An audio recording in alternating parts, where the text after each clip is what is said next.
আসসালামু আলাইকুম, স্বাগতম আমাদের ইনফরমেটিভ নিউজ চ্যানেলে। আবারও জুটি বাঁধতে যাচ্ছেন রাজ এবং ইদিকা। স্বল্প সময়ের মধ্যে সবচেয়ে আলোচিত অভিনেতা শরীফুল রাজ, তিনি যেমন বড় পর্দায় সাড়া ফেলেছেন, দেশের মধ্যে ঠিক দেশের বাইরেও ঠিক তেমনই বড় পর্দার অভিনয় খুবই সাড়া ফেলে দিয়েছেন।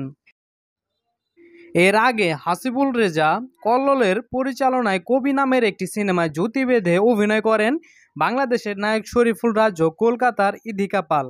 আসন্ন ঈদুল আজহাতে কবি মুক্তি পাবে এরকম গুঞ্জন ছিল, কিন্তু শুটিং শেষ না হওয়ায় সিনেমাটি মুক্তি পাচ্ছে না। এবার তারা অভিনয় করবেন সাইফ চন্দন নির্মিতব্য সাহেব ছবিতে। রাজ ইদিকার ছবিটি দর্শক প্রেক্ষাগৃহে দেখার আগে এলো নতুন সিনেমার খবর। সিনেমার নাম সাহেব।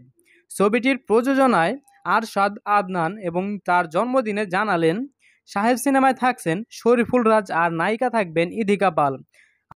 আরশাদ আদনান বলেন, আগামী ঈদুল আজহার জন্য সাহেব নির্মাণ করব।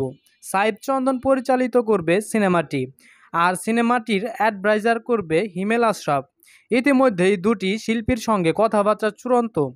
আরশাদ আদনান সংবাদ মাধ্যমকে জানান, রাজ ও ইদিকাকে নিয়ে কাজটি করতে যাচ্ছেন তিনি। কথাবার্তা শেষ, কয়েকদিনের মধ্যেই চুক্তি হয়ে যাবে।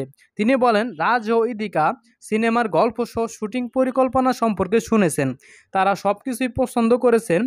চুক্তি স্বাক্ষরটা একটু আয়োজন করতে চাই। আশা করছি শীঘ্রই চুক্তি স্বাক্ষরের কাজটাও হয়ে যাবে। শরীফুল রাজ এবং ইদিকার জুটিটি দুই বাংলার মানুষকেই সাড়া ফেলে যাচ্ছেন। এটি দিয়ে তাদের 2 নম্বর অভিনয়কৃত সিনেমা হতে যাচ্ছেন।